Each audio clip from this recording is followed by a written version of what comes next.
My mind is my friend. I would like to give a gift of works to you. The value of good advice is immeasurable, whereas the value of material gifts is limited. A material gift will wear out or break. Good advice, however, will last as long as there are ears to hear it. Even just a few words heard by someone whose mind is open to new ideas will be remembered and mulled over. As a result, the other person's views will change, and his life will change for the better. If a useful idea is put into practice, it can bring immense benefits. I have picked up ideas and good advice from books. The books I read usually deal with philosophical topics or have something to do with the Dharma. I think about the good ideas I come across in books over and over again. I compare them with my own understanding and then actually try them out in my life. In thinking them through again and again, and in trying to apply them, I have gained some deep insights. That is why I feel very satisfied whenever I come across even one or two lines which are really meaningful. Words of advice are more precious than jewels. I would like to share with you some of the jewels I have found. This discourse is based on a beautiful Dharma poem. Because this Dharma is in the form of a poem, the words are very brief, but their meaning is very deep. The gathas uttered by the Buddha, too, were basically poems, and these Pali verses usually have very deep meanings. In the Dharmabhata, we can find the following verse: Apamado amatabadam pamado makuno padam. The first line means mindfulness, apamado, is the course of deathlessness, amata. And the second line, forgetfulness, pamado, is the course of death, markuno. In other words, mindfulness is the course of deathlessness, nibbana. Unmindfulness is the course of death, or the cycle of rebirths. Apamatana miyanti, yabamata yathamata.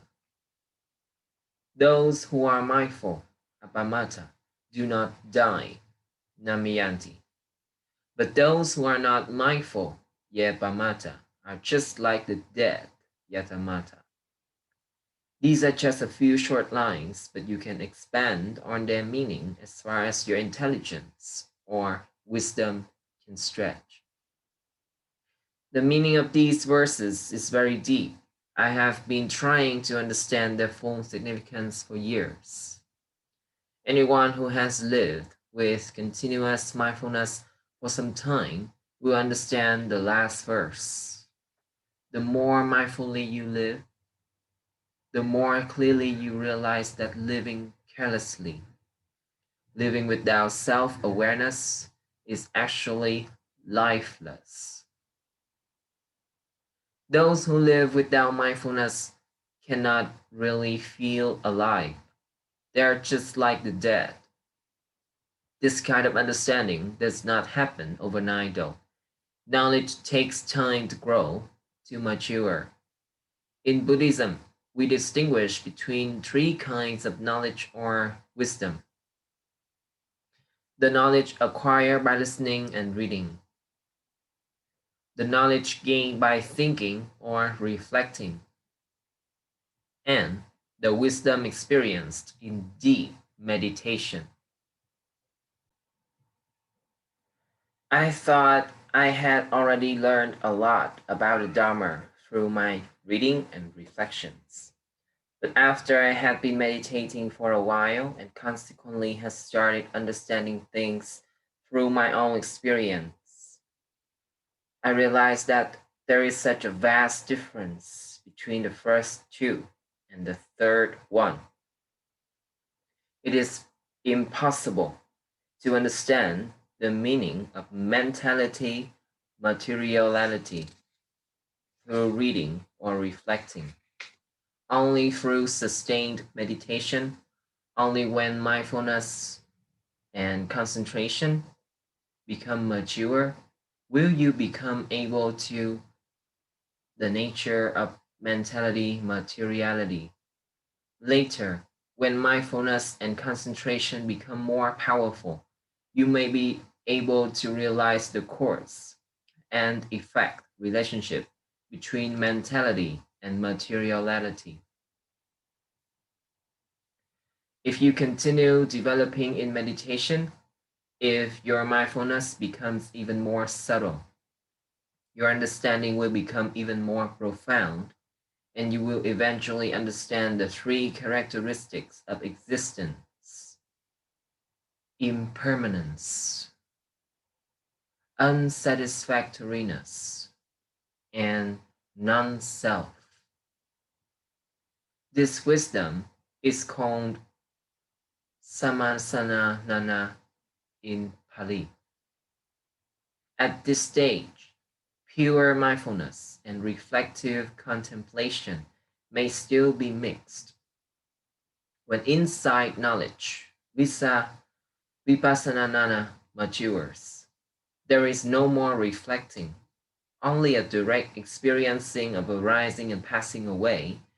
When you get this far, you will realize that you will never be able to describe impermanence to someone else. When people say everything is impermanent, things constantly arise and pass away, they usually just repeat what they have read or heard, or they simply express their intellectual understanding. An insight cannot be described in words. The nature of ultimate reality, or paramatha, is beyond the scope of language.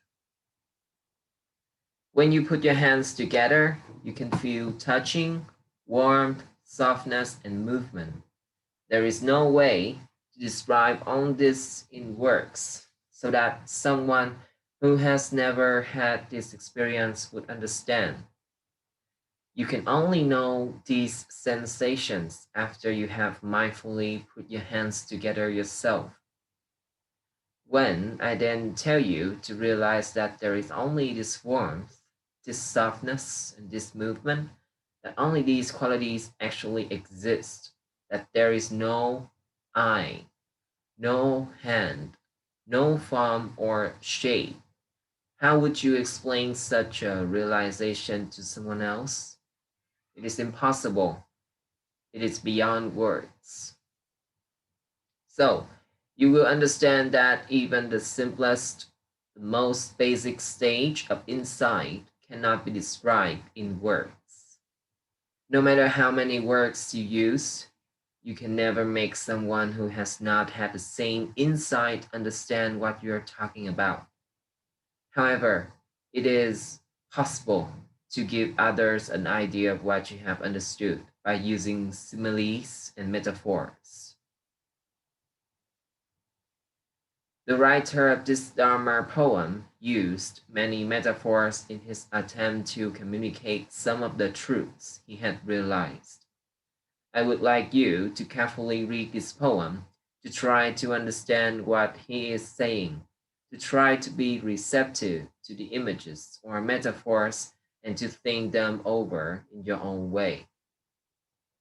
I have no parents. I make the heavens and earth my parents. I have no home. I make mindfulness my home. I have no life or death. I make the ties of breathing my life and death. I have no divine power. I make honesty my divine power. I have no friend. I make my mind my friend. I have no enemy. I make carelessness my enemy.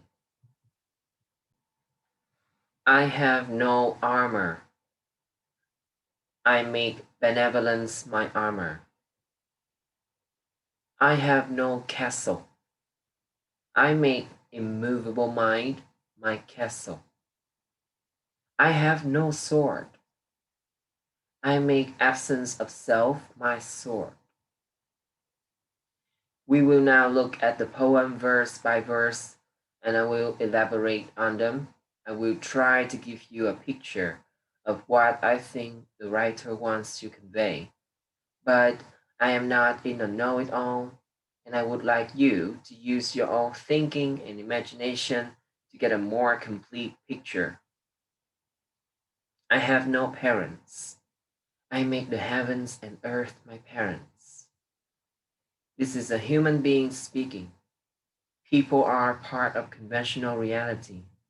This person claims not to have any parents. I have never met anyone who was born without parents. So, of course, the writer is being poetic and is not referring to his biological parents. He is using a metaphor when he refers to the heavens and earth as his parents. What are the heavens and earth? To put it very simply, together they represent nature.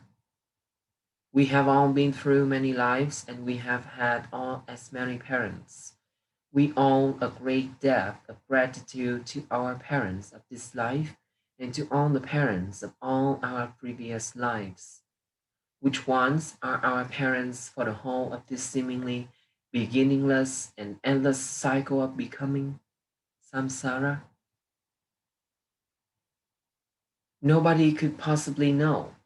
We are always changing parents, but we might also get the same parents we had in previous lives again and again. I know of the man in Yangon who was reborn as his son. So his daughter-in-law became his mother, his son's his father. Is it not incredible how life, how samsara works? It is all so profound, so mysterious. If we really understood it all, we would certainly treat each other so much better. Samsara, the Buddha explained, has been going on for so long that we must all be related to each other. If we all had this perspective of samsara, we would treat each other much more respectfully and gently. We would understand and forgive, be respectful, more patient, and only do what serves our mutual benefit. Without such a perspective, we cannot help being very egoistic, dumb, mean, higher, lower, and other kinds of discrimination will color our view and will determine our actions. So try to develop a healthier and wider perspective on samsara and on life. A friend of mine was a woman in his past life who died due to difficulties when giving birth. In this life, he is a man. So you never know. In this life, you are a man. In the next life, a woman, and so on. One lady I know of died and was reborn in her own family as her great grandson. When the boy became old enough to communicate fluently, he started to talk and behave just like the old lady he had been past life. He also remembered the monasteries she had helped found and other donations that she had made. When he saw a picture of the old lady, he would say, "That's me." The old lady had very much wanted to become a man in her next life, and now had actually become one. Don't you find reading or hearing such accounts awesome? Doesn't it make you see life differently and fill you with a sense of urgency to practice? Will you not relate differently to people with this samsaric perspective? You were given your physical looks and your body by your parents, but your karma determined that you were born into this particular couple of human beings. Your karma also determined your birth mind. Your parents had no influence on that. You probably also have some connections with your parents in one of your past lives. Karma means wholesome, kusala, or unwholesome, akusala, deeds. Karma has nothing to do with some remote almighty power that creates and then manipulates you. Karma is simply your physical, verbal, and mental actions. Minds arise whenever we do something. These minds are conditioned by intentions, for example, good or bad volitions. The Buddha said, Siddhanaham bhikkhave kanam vadami. It is volition, monks, that I call karma. So, we are the product of our siddhana, of our karma. Every mind, whether wholesome or unwholesome, has a lasting quality. The mind that manifested this quality passes away, but its quality is passed on to the succeeding moments. The Buddha said, Karma vipako asinteyo. Karma and its results cannot be understood by mere thinking. So, this process is actually so profound that it requires a higher understanding to fully grasp it. All our actions have either a wholesome or unwholesome quality. Wholesomeness, kusala, or unwholesomeness, akusala, are inherent natural qualities. They are not mere ideas or concepts. It is really important to understand this. An action does not become wholesome just because you think it is. And just because you decide that a deed must be unwholesome does not make it so either. A deed is either wholesome or unwholesome by nature. We need to understand these natural qualities. Just assuming that a particular chili must be sweet will not make it taste sweet. What is naturally not hot will always be hot. If your mind feels clear, clean, and peaceful, you know that it is wholesome. Wholesomeness is the quality of happy and noble mind states. If your mind feels clouded, unclean, depressed, violent, and hard, it will be obvious to anyone that you are suffering, that you are in an unwholesome state of mind. It is more difficult to recognize subtle wholesome or unwholesome mental states. But as your mindfulness and concentration improve, you will learn to identify such subtle states more and more easily. Some people find it difficult to understand how being mindful helps us to be in a wholesome state of mind. They have asked me, you keep telling us to be mindful, but how does just being mindful become wholesome? When the mind is directly aware of something in the present moment, there is no thinking. If awareness is strong, strong greed can no longer arise in the mind. If awareness is really strong, there might be no more greed at all. The same goes for other unwholesome states of mind, like anger, pride, envy, stinginess, restlessness, remorse, sloth, and torpor, and doubt. Imagine a mind completely free from any such defilement. How wonderful the quality of that mind must be. Such a mind is really clear, peaceful, and bright. Anyone who has practiced meditation for a long time will have experienced this. When your awareness becomes continuous, the mind feels strong and alive, very bright and at peace. It also feels clean and noble. When you feel that the mind is free from defilements, you might get an idea of what the Buddha could have been like. You cannot really know the Buddha just because you have read about him. Only when you experience a mind without defilements and then try to imagine the pure mind of the Buddha can you really get a glimpse of the Buddha's heart. Only after you have experienced for yourself a mind free from defilements can you imagine just how noble his mind must have been. There are so many things that we cannot know about a Buddha, but once you have experienced a mind free from defilements, you can visualize the Buddha. I have been able to do this myself occasionally.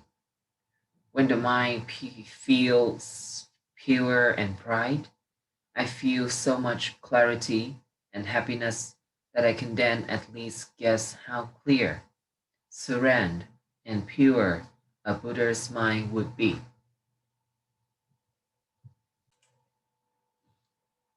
I have no parents. I make the heavens and earth my parents.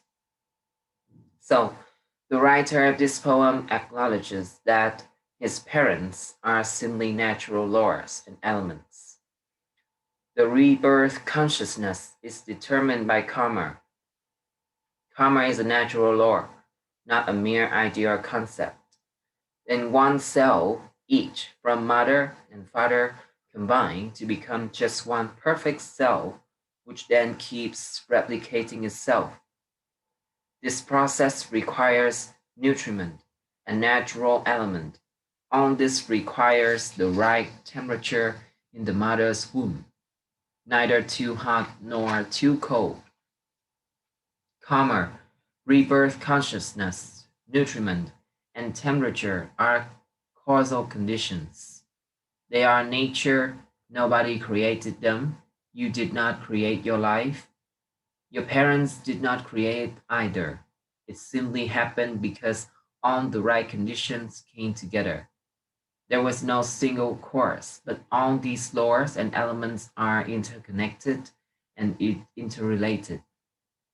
All causal conditions are natural laws. So, when you think carefully and deeply about this first verse, you will understand that it has really deep meaning.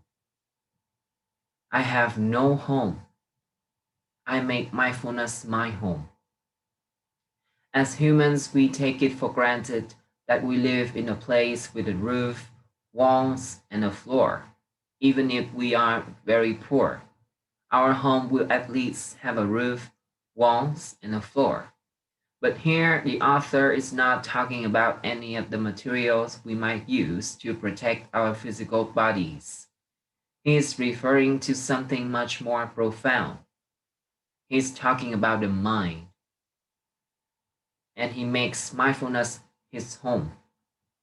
Once you try to live with continuous mindfulness, you will begin to understand the depth, the subtlety, and the life changing effect of this statement. Imagine what the life of a homeless person must be. Somebody who has nowhere to go to, no place to call home. Home is wherever his feet are. A kind person might put him up for the night, but the next day he will have to move on and will likely sleep outdoors again.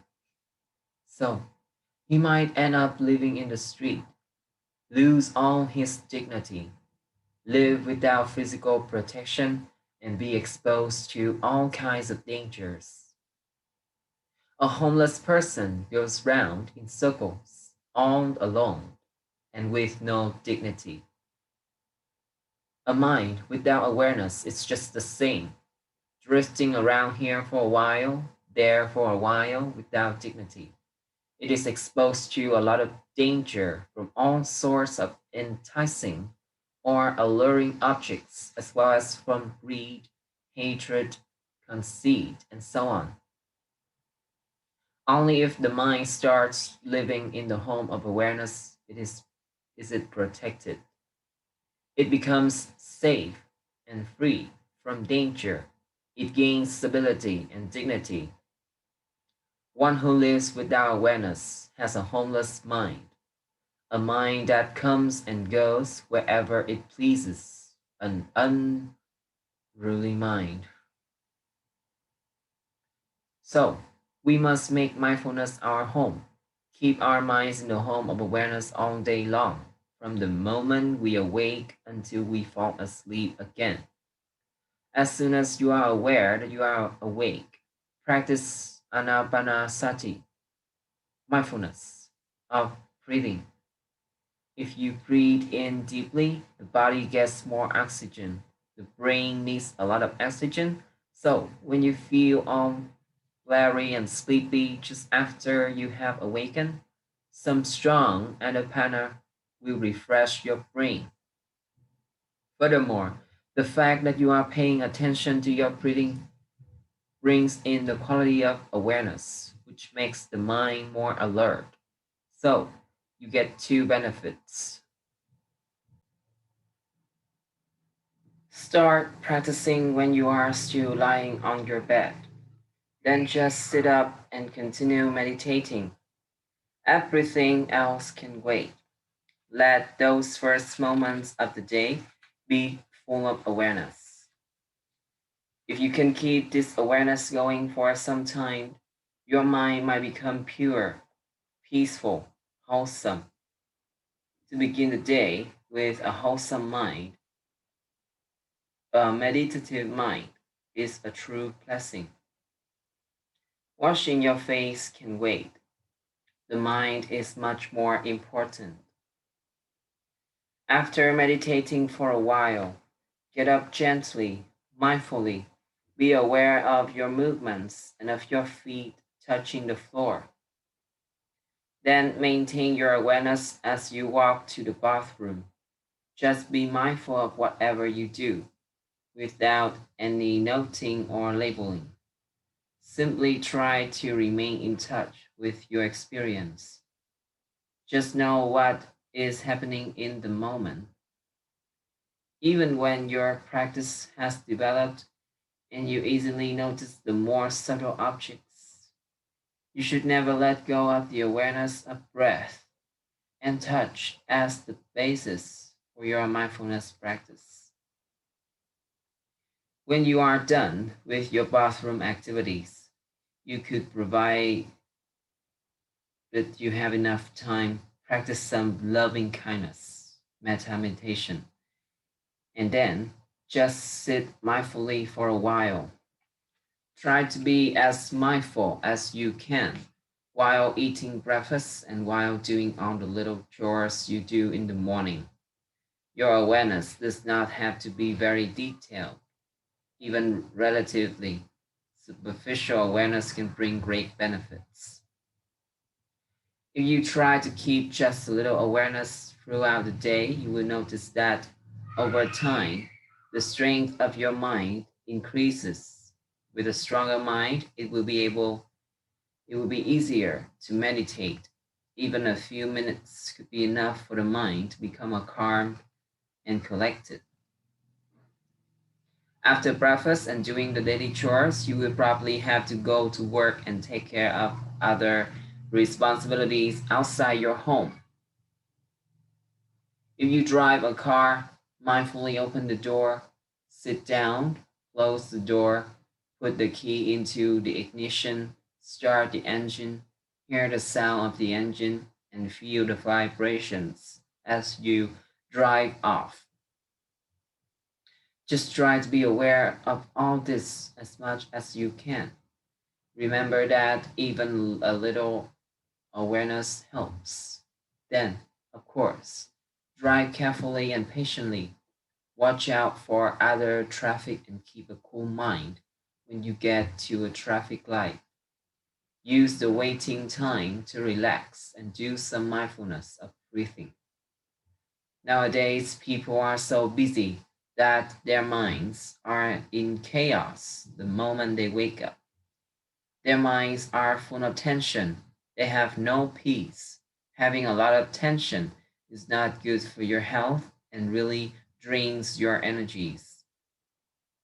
Always try to notice that, always try to notice any tension and to relax, to let go of it. So go to work mindfully, do your work mindfully, keep reminding yourself to be mindful. Even 5 seconds of mindfulness will help. People often think that just being mindful for a little bit now and then will not make any difference, and so they stop making an effort at all. Please be patient and keep trying.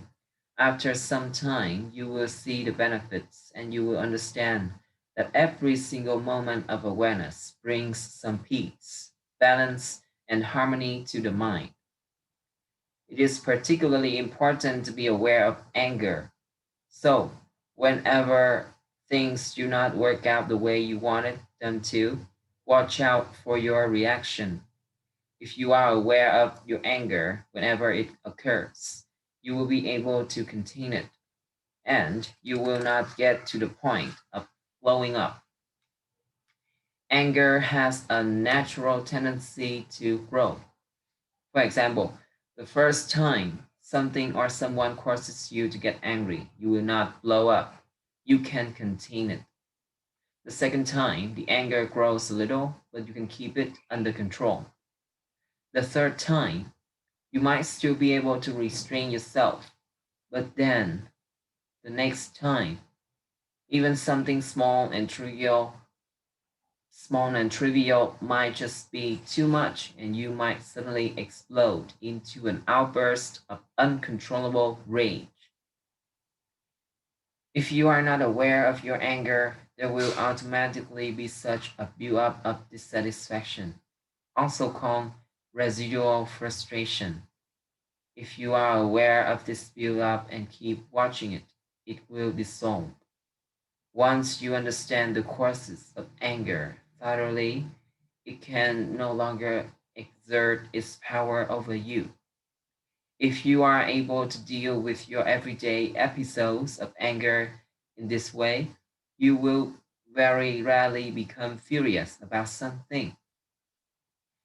This will be a relief to yourself and, of course, to others who will not have to suffer so many outbursts of anger anymore.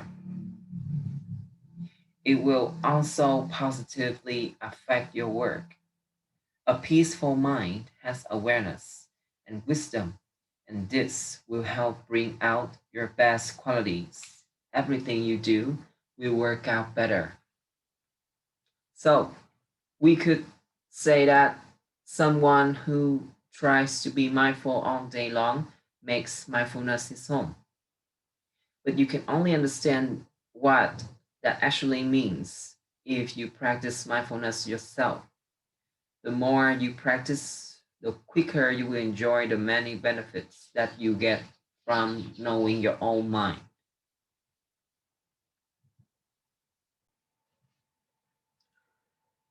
I have no life or death. I make the ties of breathing my life and death. We are born, grow up, become old, and then die. This happens to all human beings. But our author is not talking about the physical aspect of our existence. He is not talking about gross material things. He is referring to the subtle life and death cycle of mental phenomena. As a practitioner of mindfulness of breathing, he uses the metaphor of breathing and the rise and fall of the tides. Breathing in is like the rising of the tide, and breathing out is like the tide going out. He paints a very vivid picture for us to illustrate the rhythm of life and death. Can you see it? At one time, the Buddha instructed the bhikkhus to contemplate death after they had been practicing for a while. He met up with them again and asked them how they had been practicing. One bhikkhu replied, I contemplated thus. If I could live only one more day, it would be good. I would spend that day contemplating the Dharma. Another said, I reminded myself that if I could continue to live just as long as it takes to eat one morsel of food, it would be good. In other words, I do not expect to stay alive longer than it takes to eat a morsel of food. The next one said, if I could live long enough just to take one more breath, that would be good. I would simply remain aware of that moment. The last bhikkhu did not expect to live longer than one more breath. That is his understanding of how close death is. A Myanmar proverb expresses the same idea. Death can happen sooner than a bent arm can be stretched and quicker than a stretched arm can be bent. This is a reminder of just how imminent death really is. Someone who fully understands this will no longer waste his time. Once you truly understand that you could really die any moment, you will not waste your time. I have come close to death 3 times in my life, and once I felt quite certain that I was going to die. I was so very tired. When you get to a point where you feel that you cannot bear anything anymore, when even the slightest disturbance of any kind feels so much, you know you are going to die.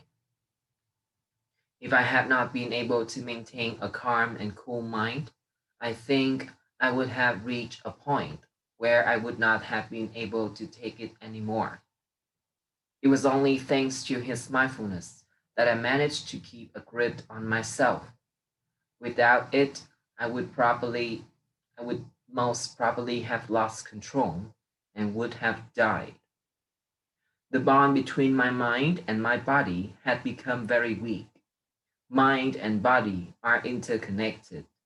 And if the mind cannot bear things any longer, if it really gives up on life, the body will actually die. When I was that close to death, I thought of the past, and all sorts of memories came back to me. I particularly remembered incidences of disharmony and quarreling, all of them, from the smallest accusations to the big fights, where we ended up hating each other to the point of not talking anymore. Of course, such grief and pain. It also struck me that so much of our time is taken up by doing things that will make others think more highly of us. Whatever helps to increase our honor of prestige. In a sense, we do all this so that we can eat well, dress well, and live well. Of course, we all need these 3 basics. But is working for them really the most important thing to do in life? When I reflected on this, feeling so close to death, it suddenly occurred to me that in some way I have lived my life for others.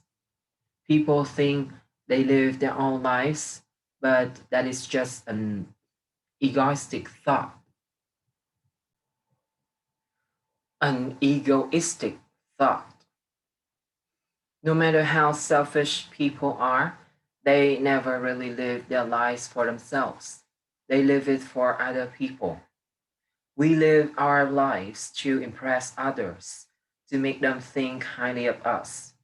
The truth of this really hit me very hard when I was thinking about it at death's door.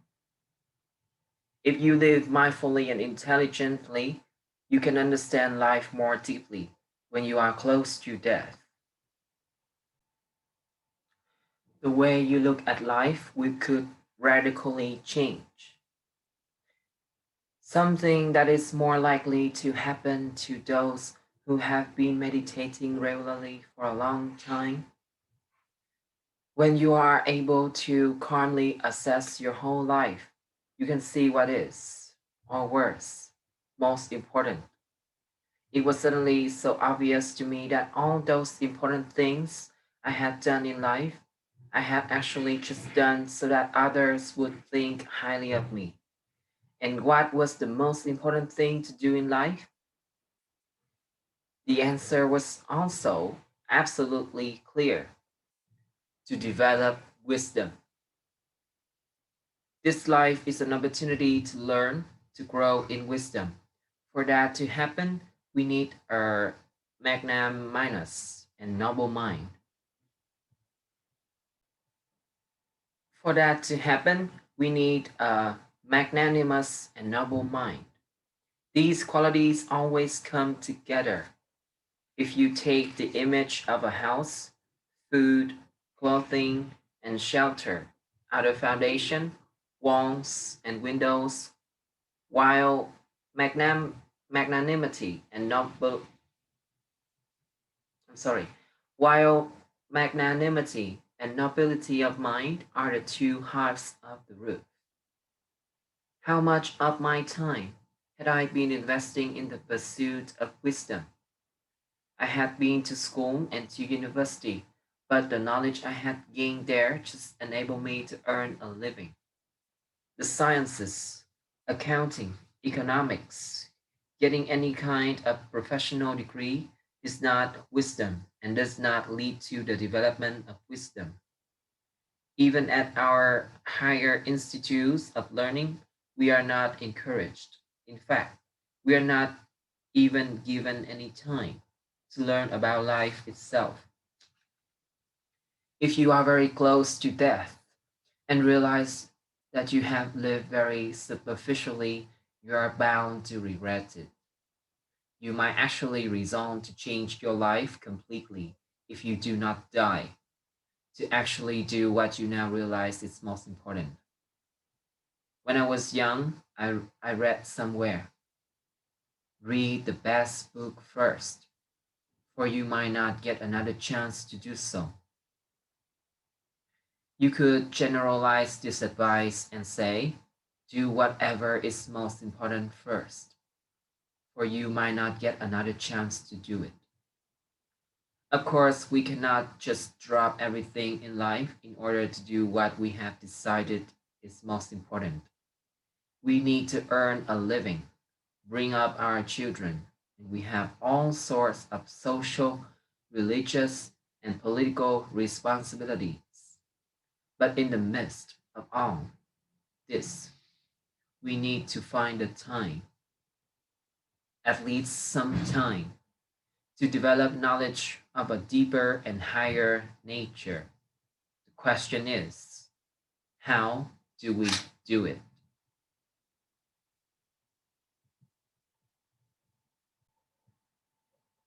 We need to find the time, at least some time.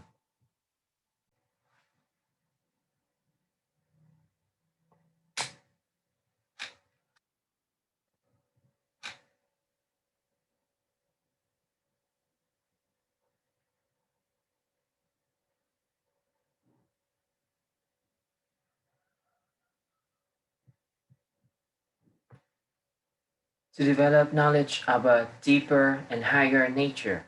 The question is, how do we do it?